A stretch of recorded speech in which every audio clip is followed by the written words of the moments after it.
پرانے وقتوں کی بات ہے جب انسان کی عمر کئی سو سال ہوا کرتی تھی۔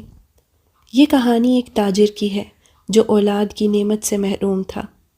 تاجر اور اس کی اہلیہ دنیا کی تمام آسائشوں سے مالا مال تھے، مگر بے اولادی کے غم کے مارے تھے۔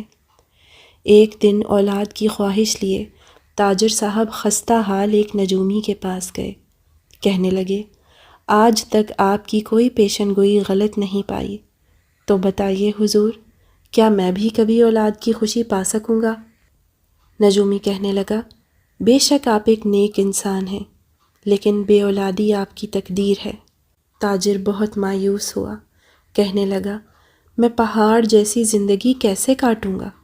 آپ کوئی حل بتائیے، کوئی نسخہ کیجیے۔ اولاد کے واسطے تو میں اپنا سارا مال دینے کو تیار ہوں۔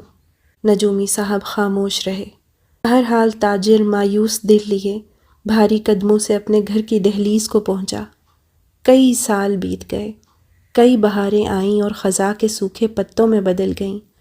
پھر ایک دن کچھ یوں ہوا کہ نجومی کا گزر اسی بازار سے ہوا جہاں تاجر کا گھر تھا۔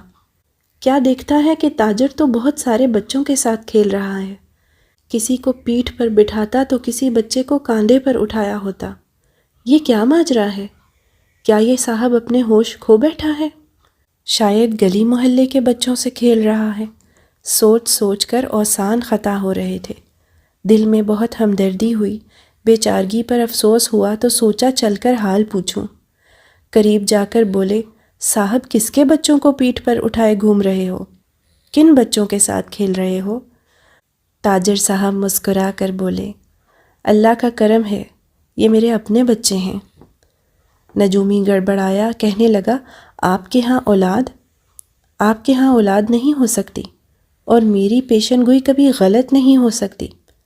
تاجر صاحب بولے، آپ نے صحیح فرمایا تھا، میرے گھر اولاد نہ ہو سکتی تھی، میں نے کوئی علاج، کوئی طبیب نہیں چھوڑا تھا۔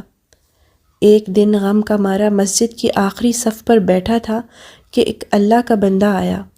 میں نے اپنا حال بتایا تو وہ کہنے لگا کہ آپ سچے دل سے دعا کیجئے اور اس امید سے کیجئے کہ اللہ آپ کو سن رہے ہیں۔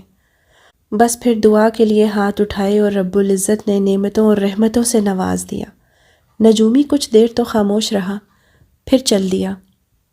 کیا جانے میرے رب کو کون سی نیکی پسند آ گئی، کیا جانے کس وقت کی دعا قبول ہو گئی۔